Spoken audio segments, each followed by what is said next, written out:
Muito bom, pessoal, a paz do Senhor Jesus. Estamos começando a nossa TV Ágape, a TV da sua família.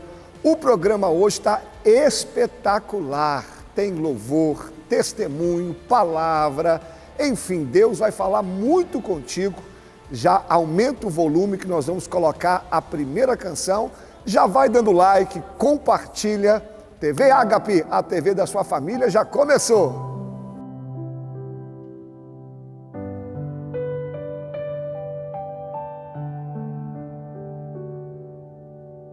Eu sinto teu vento soprar, a tua glória se manifestar. Eu posso ver o teu poder tomando conta do lugar. De braços abertos estou, coração rendido em teu altar. Uma coisa te peço, vem me transformar. E de dentro pra fora, de dentro pra fora, transforme o meu ser. E de dentro pra fora, de dentro pra fora, transforme o meu ser.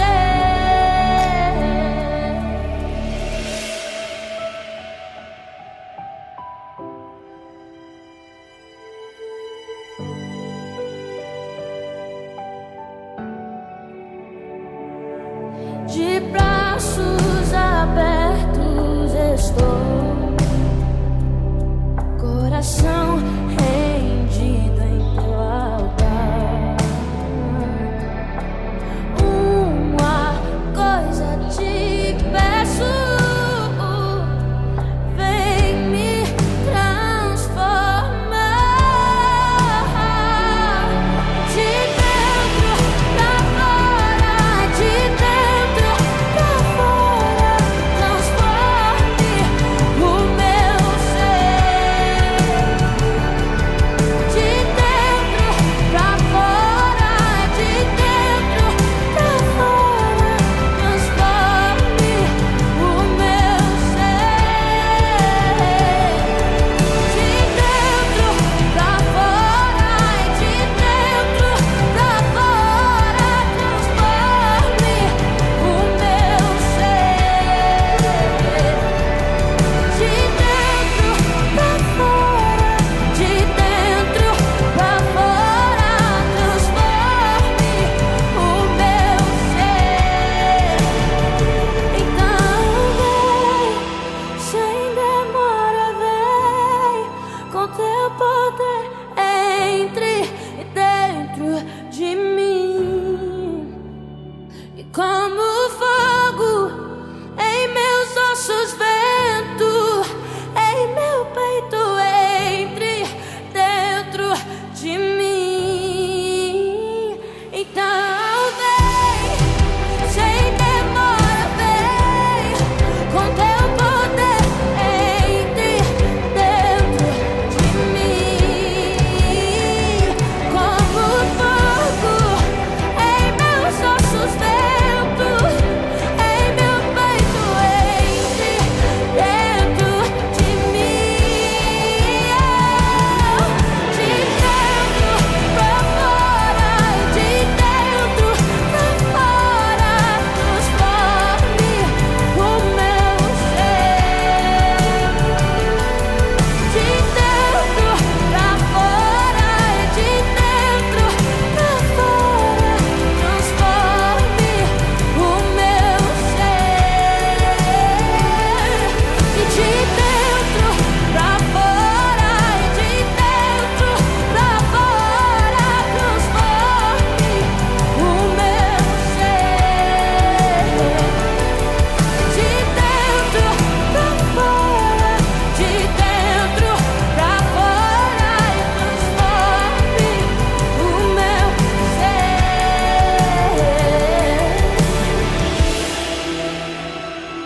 Depois dessa canção linda, o podcast hoje está muito especial. Sabe quem que eu vou receber aqui? Pastor Fernando, pastor da Batista Ágape, lá em Guimarães. Ele vai contar o testemunho, aquilo que Deus fez na vida dele. Confira esse podcast aí, vai edificar a sua fé. Muito bom, pessoal. Nós estamos aqui no nosso podcast Ágape. Esse bate-papo aqui tão interessante, esse tempo que o Senhor separou para nós, para que a gente aprendesse mais um pouquinho da palavra. E hoje o podcast está um pouco diferente. Irei bater um papo hoje com o nosso amigo e irmão, pastor Fernando Neles, pastor da Igreja Batista Ágape, lá em Guimarães. Esse homem dispensa qualquer comentário, um homem de Deus, ao qual eu tenho um carinho muito grande. E nós iremos ver um pouco daquilo que Deus fez na vida do pastor, como foi a conversão, a trajetória dele, porque atrás de todo grande homem de Deus tem uma história. Então deixa eu apertar a mão dele, desse homem de Deus, para pegar um pouquinho da unção.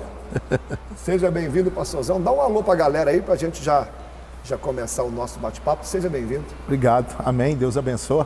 É um prazer estar aqui com o senhor, é um prazer estar aqui com os irmãos, falando um pouco daquilo que Deus fez e tem feito, né, nas nossas vidas. Quero parabenizar pelo programa, tá uma bênção, que Deus continue usando, né, o programa da TV Ágape, que Deus continue usando a TV Ágape com graça, com unção e principalmente o pastor. Amém. Pastor aqui, Roseli, e as meninas, tá tudo bem? Tudo bom, graças a Deus. A igreja cada vez mais cheia, né? Graças a Deus. Pessoal, vamos lá. Vamos bater um papo aqui com o pastor Fernando. Pastor Fernando, você vai contar um pouquinho para nós aqui, um pouco da sua trajetória, como foi sua conversão. E já para iniciar o nosso bate-papo aqui, como que foi sua conversão? Você já nasceu num lar evangélico ou você veio de outra religião? Qual foi o seu primeiro contato com o evangelho? Você lembra a idade, como foi? Vamos começar desde o início nisso. Pode contar um pouco da sua conversão aqui para nós. A minha conversão, pastor, o primeiro contato que eu tive, a primeira vez que eu ouvi falar sobre Deus foi numa clínica de recuperação. Eu fiquei internado numa fazendinha de dependente químico e ali foi a primeira vez que eu ouvi falar sobre Deus. Até então eu nunca tive contato, nunca tinha pegado uma Bíblia, né? Nunca tinha ouvido falar de Deus. E ali, na clínica de recuperação, na fazenda do Senhor Jesus, Amar a Vida, foi aonde eu dei os meus primeiros passos para estar conhecendo Jesus. Depois que eu saí daquela fazenda de recuperação... Você tinha quantos anos nessa época? Eu tinha 19 anos. Já estava com a Roseli ou não? Já sim. Já estava com já era casado, já era pai da Vitorinha, minha filha mais velha. Sim. Hoje ela tem 22 anos, né? Sim. Então já era pai da Vitorinha. E ali, pastor, foi aonde a primeira vez, o primeiro encontro que eu tive assim com Deus, até um amigo meu, o Padre Vinícius, quero mandar um abraço para ele, foi a primeira pessoa que me apresentou Deus. E nesse período a Roseli já frequentava a Batista Ágape, você lembra? Não. A Roseli ainda não frequentava a igreja. E nesse período que eu fiquei na clínica, logo que quando depois eu saí, aí o irmão dela foi quem começou a ir na Ágape do senhor, lembra? Ederli. Começou a ir na igreja, ainda era Príncipe da Paz ainda, né? Verdade, com o pastor Charles. Isso, aí ele começou a ir, foi aonde depois, em sequência, ele levou a Roseli, levou a minha sogra também, né? Começaram a ir. Terezinha, um beijão para ela. E como foi que a Roseli começou a pregar o evangelho aqui para você? E qual era a sua reação ao contato dela, querer levar o evangelho até você? Ô, gente, eu vou contar isso aqui, mas vocês não vão rir não. A Roseli começou a ir na igreja e o negócio da Roseli era só igreja. A Roseli só falava igreja, e aquilo foi me subindo uma ira, uma raiva por dentro. E um belo dia, pastor, eu cheguei lá em casa e tinha um quadro do senhor, da Flávia, meu Deus, e do Emanuel, vocês três, e tinha um quadro na minha sala. Rapaz, eu peguei aquele quadro, cheguei lá, mas acho que eu estava com uns 30 demônios no corpo, que eu quebrei aquele quadro, xinguei ela, falei, não quer saber de pastor Wallace, não quer saber de igreja, casca fora que esse povo daqui, e ali eu fiquei bravo. Só que passou alguns dias, a Roseli foi me acalmando. Eu lembro o primeiro culto que eu fui. Você lembra? Depois disso, gente, eu usava um boné. Eu e lembro. o boné eu fazia assim, ó. Ficava desse jeito, pastor. Eu lembro. Não queria olhar para ninguém, uma vergonha.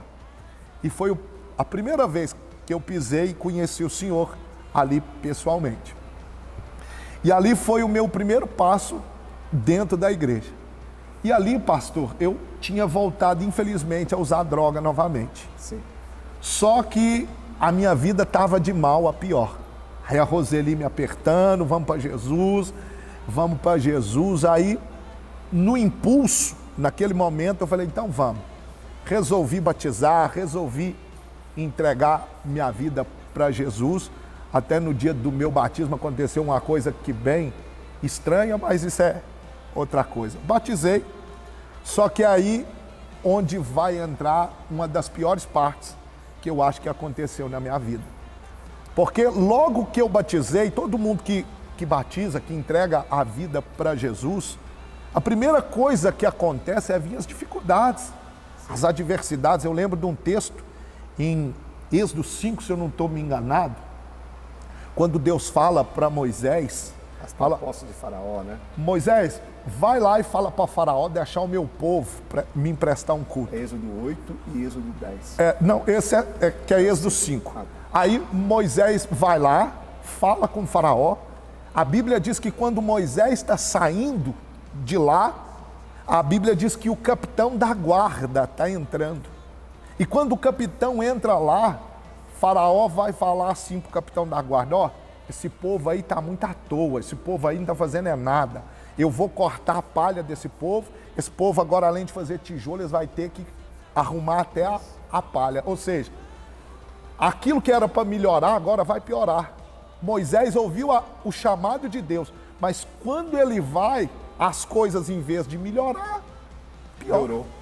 E assim é a gente, quando a gente se converte, né? A gente pensa assim, não, agora que tudo vai dar certo, as coisas vão romper, e foi o contrário, né, pastor?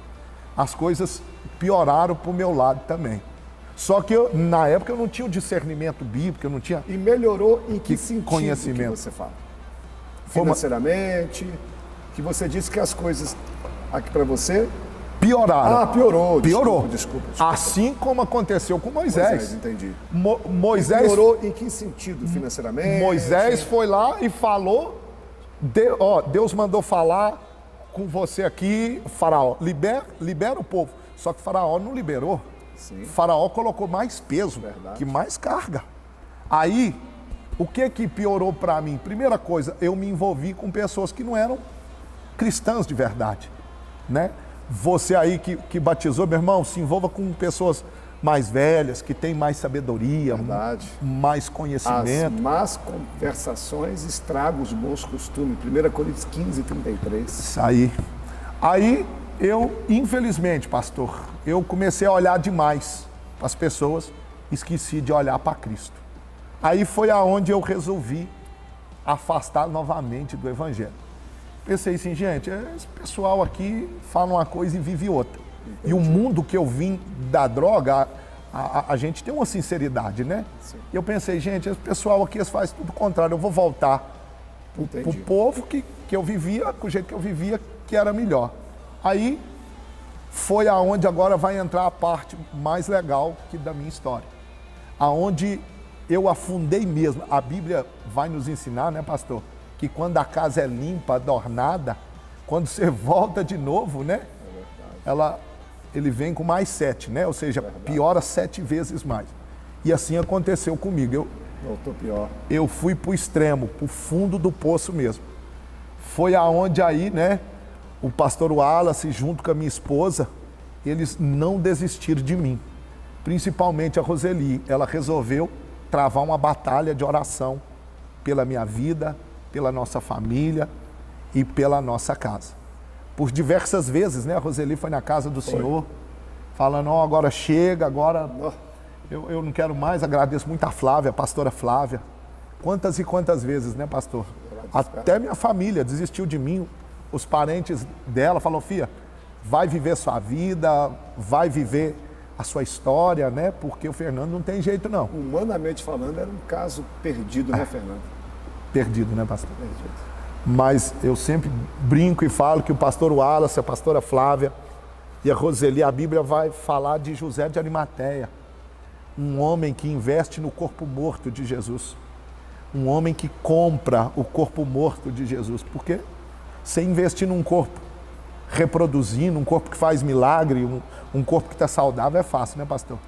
Mas você investir num casamento falido, num rapaz falido igual eu era, um usuário de droga, então eu louvo a Deus. Sim. Por ter conhecido o Senhor, por ter tido a oportunidade de ter conhecido o Ministério Ágape, a pastora Flávia, porque eu sempre digo isso, né? Não é puxar sardinha para o pastor, não. Eu sei, a gente tem maturidade para isso.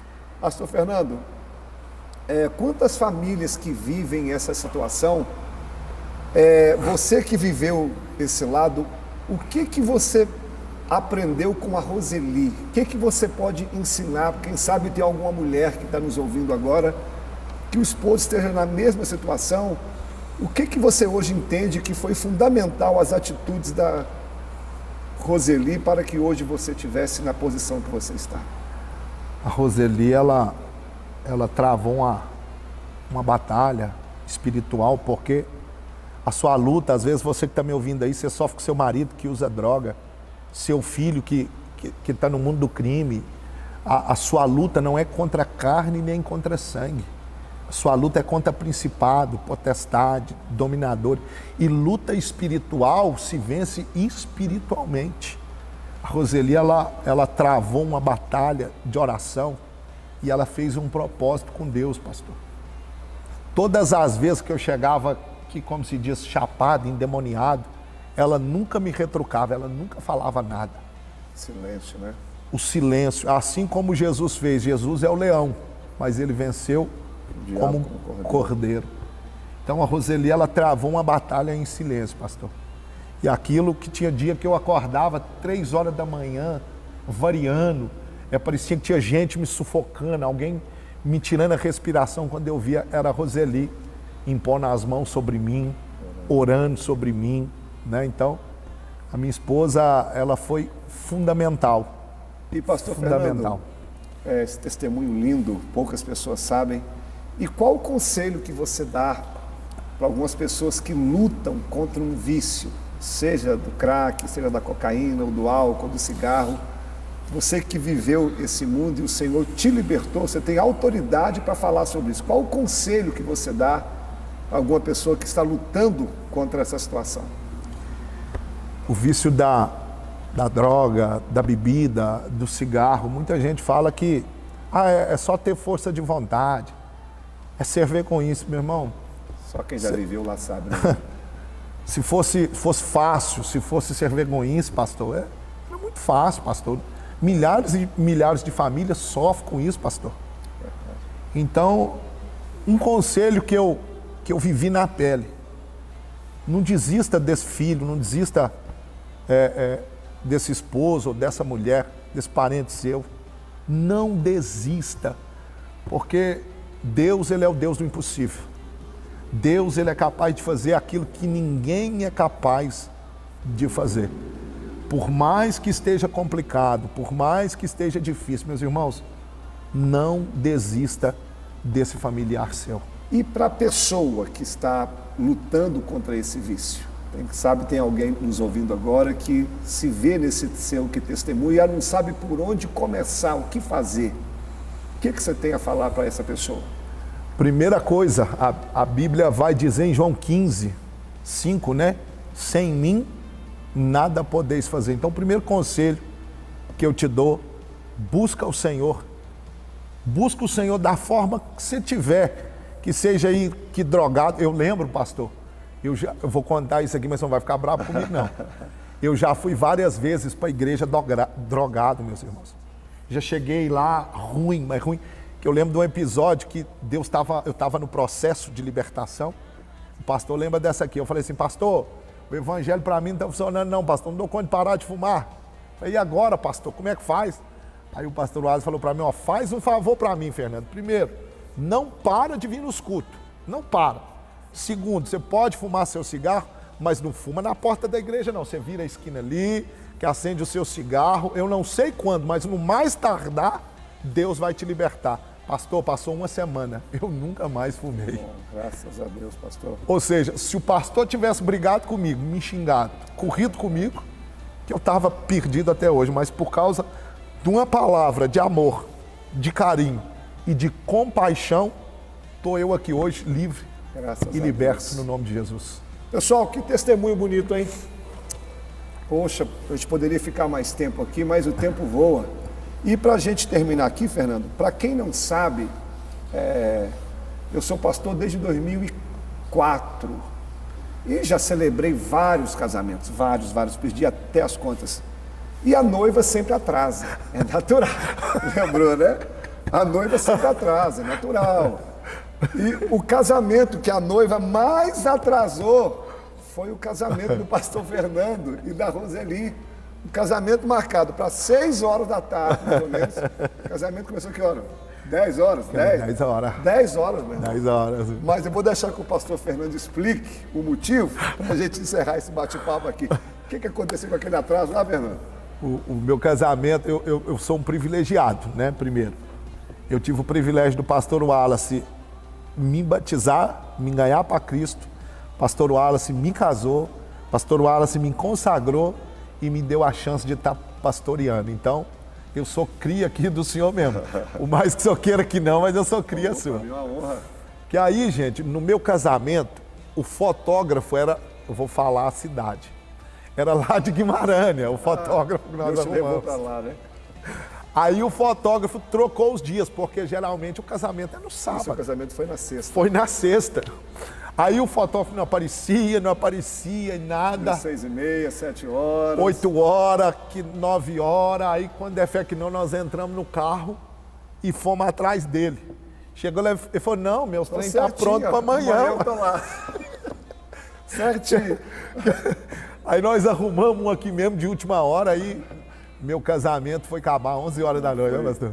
Mas foi um casamento ali. Eu vejo a foto, você tinha cabelo ainda e eu cheio. Pessoal, vamos terminar esse bate-papo aqui. Pastor Fernando é uma bênção. Hebreus 13:8, Jesus Cristo é o mesmo ontem, hoje e eternamente e sempre será. Nós estamos aqui diante de uma prova viva daquilo que Deus pode fazer. Deus salva, Deus cura, Deus liberta.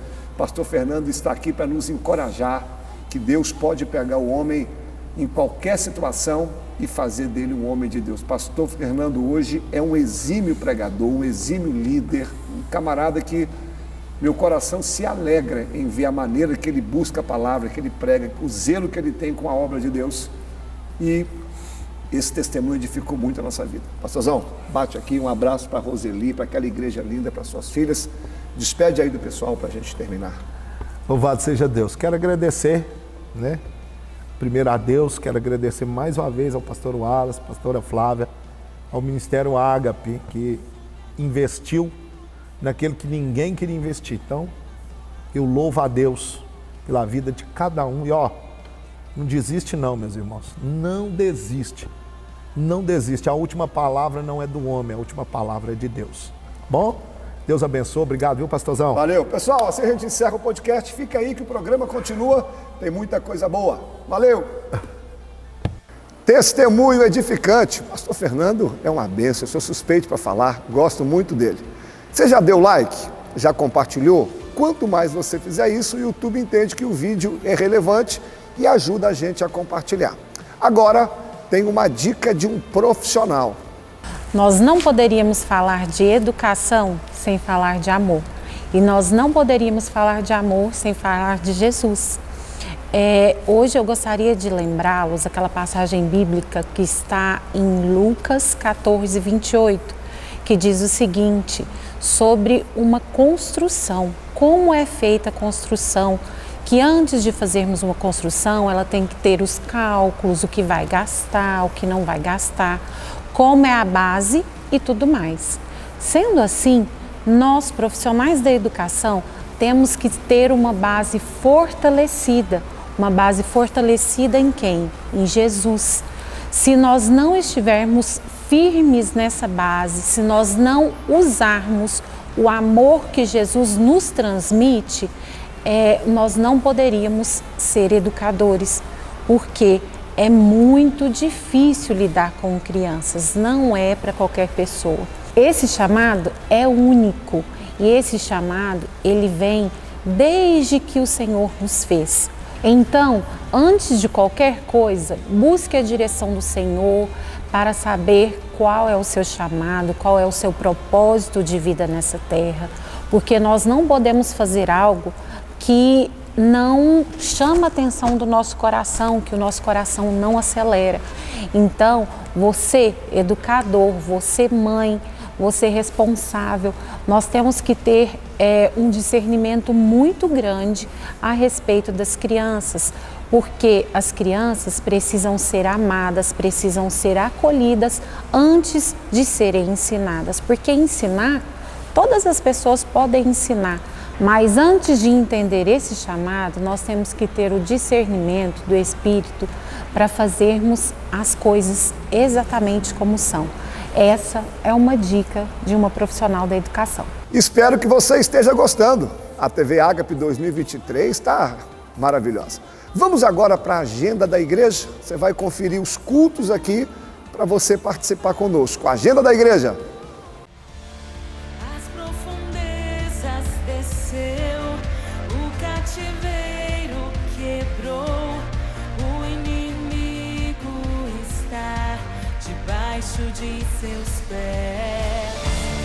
As alturas subiu, sentava à direita de Deus, toda autoridade. A TV Ágape 2023, nós estamos com alguns quadros novos. E esse é um deles. É um quadro de curiosidades bíblicas, um quadro que eu já queria colocar um tempo atrás, mas aprove o Senhor colocar agora. Essa curiosidade hoje é interessante.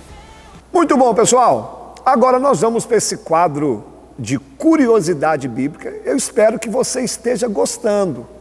A intenção desse quadro aqui é fazer você entender um pouquinho da cultura judaica, porque, como eu estou falando aqui sempre, a Bíblia foi escrita dentro da cultura deles. Então tem muita coisa que a gente lê e que fica vago para nós. Esse quadro vai te ajudar.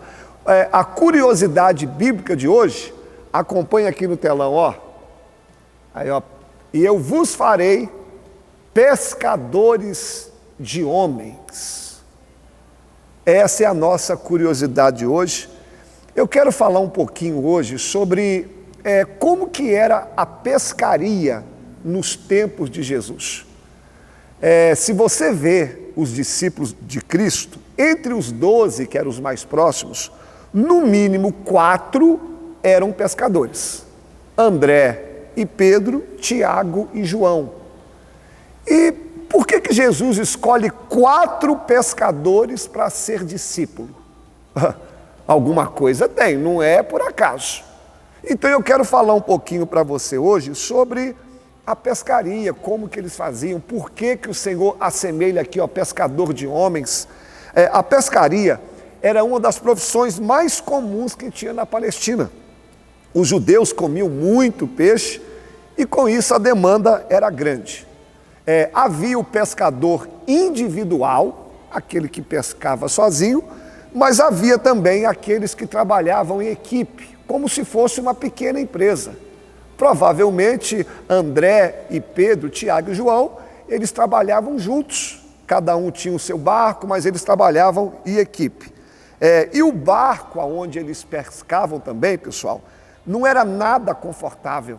Era um barco estreito, comprido, no máximo 5 a 6 pessoas, muito desconfortável. E eles pescavam ali no lago de Genezaré, muitas vezes chamado de Mar da Galileia ou Mar de Tiberíades. Só um ponto aqui, não era mar, tá, pessoal? Apesar de ser chamado Mar da Galileia, ele era uma lagoa, uma extensão de água muito grande, então não é mar. E ali, por ser muito grande, era muito rico em peixes. e as cidades que estavam em volta ali, todas elas eram abastecidas pela que pescaria. Outra coisa, pessoal, a maioria das pescarias eram feitas à noite, porque à noite naquele mar os peixes ficavam mais fáceis de serem pescados. Agora, quais eram os tipos de pescaria? Havia a pesca de anzol. Em Mateus capítulo 17, você vai ver Pedro indo até o mar com uma vara mesmo e pega só um peixe, a qual tem a moeda dentro. Havia a pesca de arpão, mas era pouco usada, mas alguns faziam essa pesca. A pesca mais feita pelos pescadores era a pesca com rede. Havia a rede de arremesso, onde a rede mais ou menos de 5 a 6 metros, eu vou até colocar aqui para você, estou até esquecendo de usar aqui o nosso telão, mas enquanto eu estou falando, a gente vai colocando as fotos ali. Essa rede de arremesso, ela tinha 5 a 6 metros e exigia muita habilidade do pescador. Ele tinha que dar uma girada aqui em cima da sua cabeça e ao arremessar, havia chumbo nas pontas, a rede descia e pegava os peixes. E havia a rede também de arrasto. Que rede é essa? Que pesca é essa? Havia 2 barcos, um do lado do outro, eles vinham com uma rede enorme e fazendo aquele arrastão. Ao terminar a pesca à noite, o dia do pescador não terminava ali não. Ao chegar na costa, eles teriam que limpar os peixes, vender os peixes, consertar as redes, consertar o barco caso precise. Então a vida dos pescadores, pessoal, era difícil, era trabalhosa, e aí eles voltavam para casa com pouco tempo para descansar, para voltar de novo. Mas não tinha nada mais prazeroso do pescador chegar em casa com a rede cheia, com aquela sensação de dever cumprido. Então eu quis te passar aqui como que era a pescaria nos tempos de Jesus e a rotina do pescador. Mas por que Jesus chama 4 pescadores para ser seus discípulos? Vamos ver algumas semelhanças entre um pescador e um pregador do Evangelho. Primeiro, todo pescador e o pregador tem que ter paciência. Segundo, tem que ter perseverança. Jogou uma rede, não pegou, joga de novo, e assim é o pregador. Prego hoje, prego amanhã. Terceiro, ser trabalhador. E não pode ser preguiçoso não, irmão. Para fazer a obra de Deus, não tem lugar de gente preguiçoso não, assim como o pescador. Quarto, tinha que saber trabalhar em equipe. Tá? Assim como o pescador que trabalhava juntos, o servo de Deus também não pode fazer a obra sozinho. Quinto, fazer tudo na hora certa. O pescador não poderia pescar a hora que ele gostaria não, tinha a hora certa, e assim é o servo de Deus, tudo tem o tempo certo. E a última coisa, o pescador, ele tem que depender de Deus. Pode ter a isca, pode ter o barco, pode ter o que for, mas quem é que põe o peixe dentro da rede? Deus. E assim somos nós que fazemos a obra, nós dependemos de Deus. E para concluir, por que Jesus diz que agora vocês serão pescadores de homens ou de alma? Qual que é a diferença, pastor, de pegar peixe e pegar alma? Primeiro, o peixe você pega vivo para morrer. E o pregador, ele pega pessoas mortas no pecado para viver. Segundo, quando você pega um peixe, a recompensa vem do homem. Mas quando você pega uma alma, a recompensa vem de Deus. E terceiro, quanto é que vale um peixe? Eu não tenho noção, mas se você pegar um peixe enorme, gira uma média de R$500. É muita coisa, muita coisa. Mas quanto vale uma alma para Deus? A Bíblia diz que uma alma vale mais que o mundo inteiro. Ou seja, fazer a obra para Deus é maravilhoso. Assim a gente encerra a nossa curiosidade bíblica. Está vendo aí um pouquinho da pescaria? Eu particularmente, irmão, não gosto de pescar. Não me chama para pescar, que eu não gosto. Tá bom? Valeu, Deus abençoe. Vamos dar sequência aí ao nosso programa. Esse quadro de curiosidade bíblica é para você entender um pouquinho mais da cultura judaica. Agora, nós iremos ouvir um testemunho de um casal. Rapaz, vai falar com você, fica aí. Camila, quem está com você hoje aí no testemunho? Meu amigo, pastor Wallace, hoje no quadro que Deus fez em minha vida, nós estamos aqui com um casal muito amado da nossa igreja, os irmãos Edson e Elisângela, e eles vão contar um pouco das grandes obras que o Senhor tem feito na vida deles. Paz do Senhor, Edson, Elisângela, muito obrigada pela presença de vocês aqui conosco e pode nos contar aí o que Deus tem feito na vida de vocês. Boa noite, Camila, um prazer enorme estar aqui na TV Ágape. Então, Camila, conta um pouquinho da nossa história. Muitas pessoas às vezes não conhecem a nossa história aqui na igreja. Tem mais ou menos 2 anos e meio a 3 anos que a gente está frequentando aqui a igreja Ágape. E a gente morava em um sítio na roça. E desde essa época para cá a gente veio para Patrocínio e conhecemos maravilhas aqui na igreja, através da igreja. E a gente passou por alguns momentos difíceis no passado, enquanto a gente estava lá nesse sítio, morando na roça. Alguns momentos assim, de discussões entre famílias e eu também sofri um acidente que marcou muito a nossa vida. E acabou que assim, a primeira pregação que eu vi do pastor Wallace aqui na igreja foi que Deus pediu para Abraão sair da sua parentela e que Deus iria dar um lugar melhor para ele em outro lugar.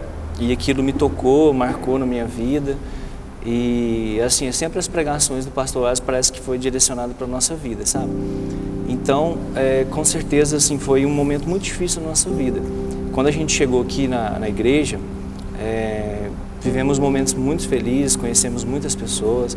E com essa comunhão com a igreja, a gente passou a ter mais comunhão com Deus também, porque a igreja, assim, ela mostra muitas coisas boas, muitos dias para a gente estar vindo na igreja. Então a gente teve mais comunhão com Deus e com os irmãos também. Com isso a gente aprendeu muita coisa aqui na casa de Deus. Hoje a gente faz parte do projeto social, a minha esposa faz parte da intercessão. Então a gente está crescendo cada dia mais aqui na igreja. Amém, que bênção. Você que está nos assistindo também, assim como o Edson e a Elisângela, querem ter uma vida feliz, abençoada e crescer cada dia mais em espírito, venha participar conosco também e seja abençoado você e sua família.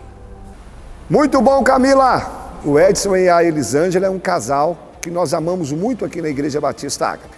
Pessoal, o tempo voa, o programa passa rapidinho. Quando a coisa é boa, o tempo voa. Nós já vamos agora para a última canção, para o último louvor e logo após, Deus tem uma palavra aqui para você.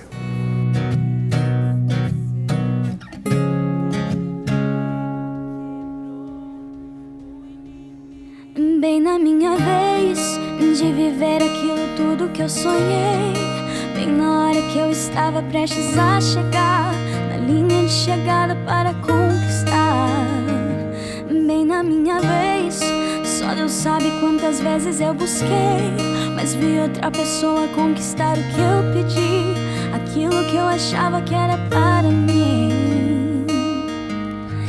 Perguntei para Deus, porque o Senhor não quer me ouvir.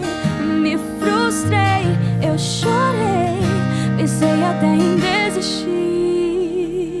Mas quando eu calo, Ele me fala pra eu prosseguir. Se desanima, Ele me diz: filho, estou aqui. Vai chegar a sua vez, não te esqueci.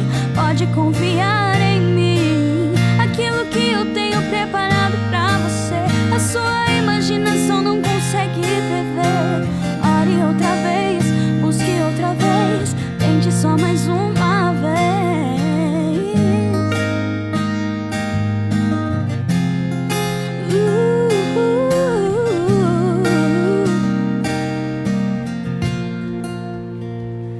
Bem na minha vez de viver aquilo tudo que eu sonhei, bem na hora que eu estava prestes a chegar na linha de chegada para conquistar. Bem na minha vez, só Deus sabe quantas vezes eu busquei, mas vi outra pessoa conquistar o que eu pedi, aquilo que eu achava que era para mim.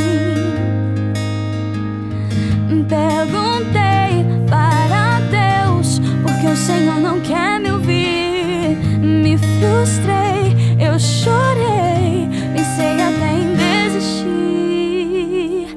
Mas quando eu calo, Ele me fala pra eu prosseguir. Se desanima, Ele me diz: filho, estou aqui. Vai chegar a sua vez, não te esqueci.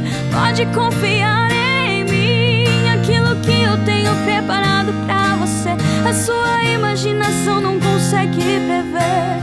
Ore outra vez, busque outra vez, tente só mais uma vez. Tente só mais uma vez. Tente só mais uma vez.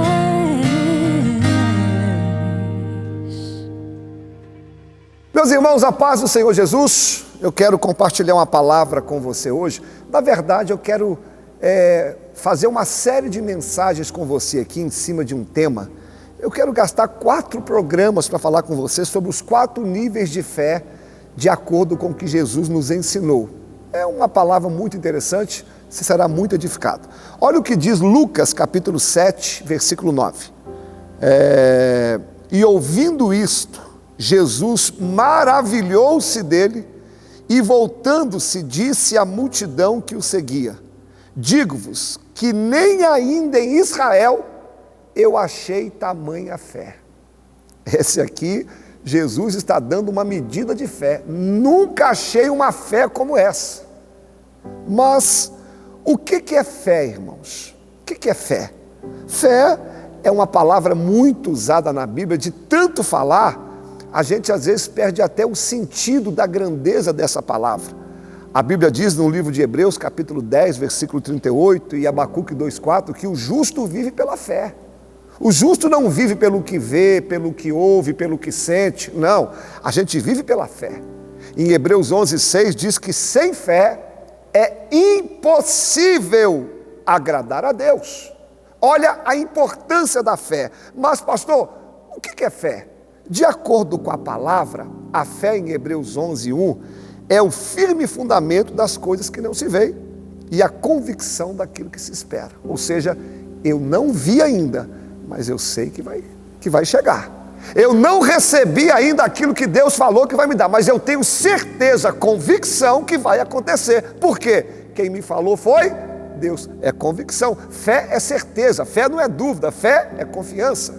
Agora, a palavra fé também no latim é fidel, que vem da palavra fidelidade. Ou seja, fé é quando você permanece fiel. Vem a prova e você fiel. Vem a crise e você fiel. Vem o desemprego e você fiel. O médico dá uma notícia ruim e você fiel. Então, fé é convicção, mas fé também é você confiar em Deus e não abandoná-lo. É permanecer no caminho o tempo inteiro. E como eu mesmo disse aqui, Jesus nos seus evangelhos, ele vai falar 4 níveis de fé. E eu quero falar de um hoje, que é o primeiro. Está no Evangelho de Marcos, capítulo 4. Olha o que ele vai dizer no versículo 39. E disse-lhe Jesus: por que sois tímidos? Ainda não tendes fé? Olha o primeiro nível de fé. Ainda não tendes fé, ou seja, primeiro nível de fé. Fé nenhuma. Não tem fé. Quem está falando isso é Jesus. Agora, que situação é essa, pastor? Deixa eu te explicar o texto. Jesus está com seus discípulos. Tem Marcos capítulo 4, a partir do versículo 25. Jesus passa o dia inteiro pregando para os seus discípulos. Jesus vai falar sobre a parábola do semeador.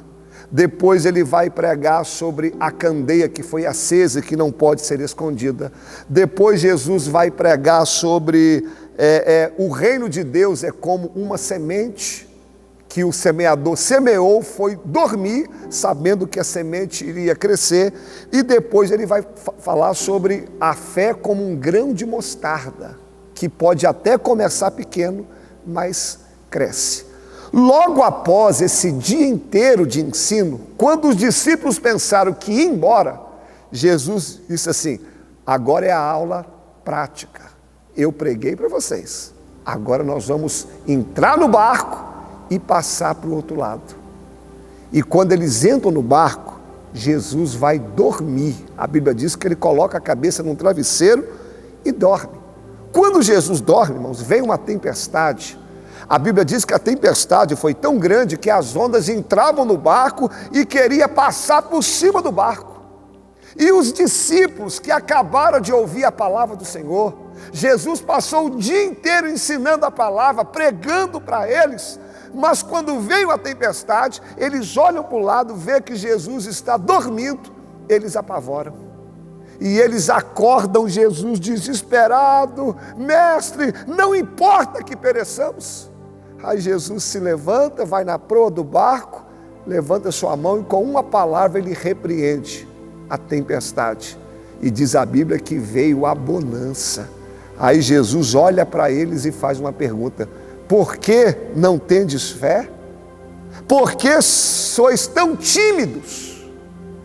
Homens de pouca fé, ou fé nenhuma. E fica sem uma resposta, e eles dizem: quem é esse que até o vento e o mar lhe obedecem? Agora, quando é que nós não temos fé nenhuma? Por que Jesus que disse isso? Vamos lá. Fé nenhuma, quando a nossa fé está lá embaixo, é quando nós ouvimos uma palavra do Senhor, quando nós ouvimos a voz do Mestre, quando Jesus fala conosco, Ele nos ensina, e a gente vem na igreja, a gente lê a palavra, e a gente ouve o Senhor falar conosco, e quando vem a tempestade, quando é a hora de nós exercitarmos a fé, a gente desespera. Por isso que Jesus fala: vocês não têm fé? Eu passei o dia inteiro pregando para vocês, custa confiar em mim? Custa acreditar na minha palavra? Custa crer que eu que preguei e eu zelo pela minha palavra? E eu sei que Deus está falando com alguém agora aí. Você já ouviu a palavra de Jesus? Jesus está falando com você faz tempo. Agora é a hora de você exercitar a palavra. Agora é a hora de você crer. Eu sei que tem pessoas aí agora, você está vivendo um momento turbulento, um momento de tempestade, parece que essa situação vai acabar com a sua casa, com a sua família, e o Senhor está falando com você: você está esquecendo da palavra que eu já liberei sobre você? Você esqueceu de tudo que eu já falei contigo? E esses discípulos, eles viram a própria palavra viva, que é Jesus ali no barco, irmãos. Jesus, ele não pregava a palavra, ele é a palavra. E nem vendo Jesus ali, aqueles homens confiaram. Quando é que nós não temos fé nenhuma? Quando nós sabemos que Deus está conosco. E mesmo assim a gente se desespera. Só abrindo aqui um parênteses, eu não estou dizendo, quando a gente está enfrentando uma luta grande, eu não estou dizendo que a gente não tem medo, que a gente não chora. Não estou dizendo isso, nós somos humanos. Mas a presença de Jesus conosco tem que trazer paz no nosso coração. Sabe quando que nós não temos fé nenhuma? Você lembra como começou aqui? Jesus disse para os seus discípulos: passemos para o outro lado. A gente sabe que Jesus é onisciente, Ele é o próprio Deus. Ele sabia que viria uma tempestade, mas antes da tempestade vir, Ele disse: passemos. Ou seja, Ele já liberou a palavra antes da tempestade. Ele já liberou a palavra antes de vir o problema. Meu amigo, Deus sabe muito bem daquilo que você ia passar.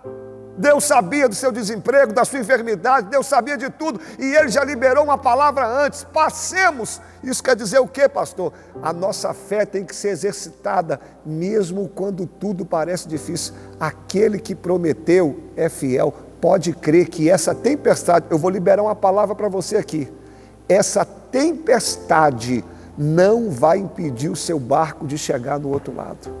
Essa tempestade não vai impedir você de cumprir o propósito de Deus. Creia. Eu não quero ser alguém que não tem fé nenhuma. Olha, irmãos, para nós irmos já para o fim, a Bíblia diz que Jesus estava dormindo no travesseiro ou na almofada. Durante muito tempo eu pensei que Jesus levou uma almofada ou achou um travesseiro naquele barco e foi dormir. Não é isso, irmãos. Os barcos eram precários, não tinha almofada ali não, a água entrava dentro. Jesus não levava uma almofada. De acordo com Champlin, a almofada é um ressalto aonde o comandante se assentava para conduzir o barco. Então, sabe por que nós podemos confiar? Pode parecer que Jesus está dormindo, mas ele ainda está no lugar do comandante. Ele não perdeu o controle da situação. Às vezes você vai olhar à sua volta, vai parecer que Jesus está longe e até dormindo, mas na verdade ele continua no controle da situação.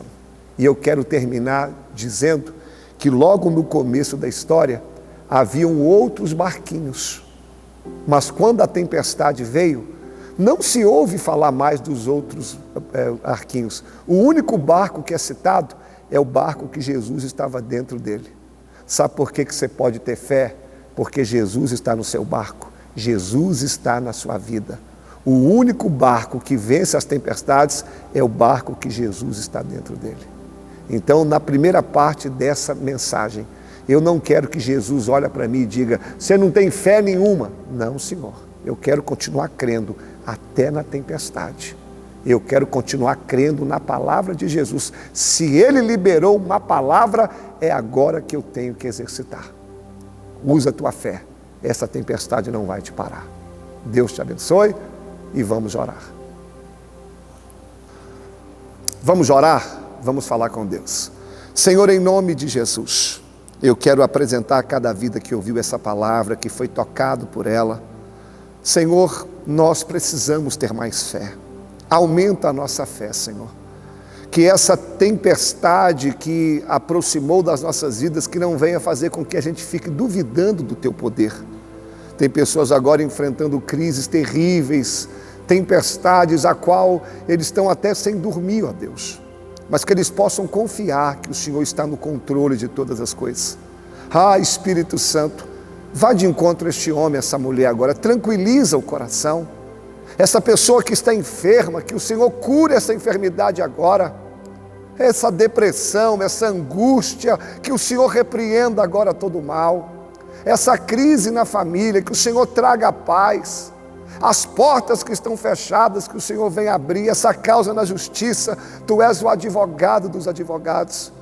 E essa pessoa que está afastada do Teu Evangelho, que ela possa se reconciliar hoje. E essa pessoa que nunca Te aceitou como o único e suficiente Salvador, que ela possa fazer isso neste momento. Eu abençoo o Teu povo, em nome de Jesus. Amém. Infelizmente, chegou ao fim a nossa TV Ágape. Permitindo o Senhor, estaremos aqui na próxima semana. Mas, terminando aqui, já manda para alguém, para a gente alcançar mais vidas. Pai do Senhor, valeu pessoal!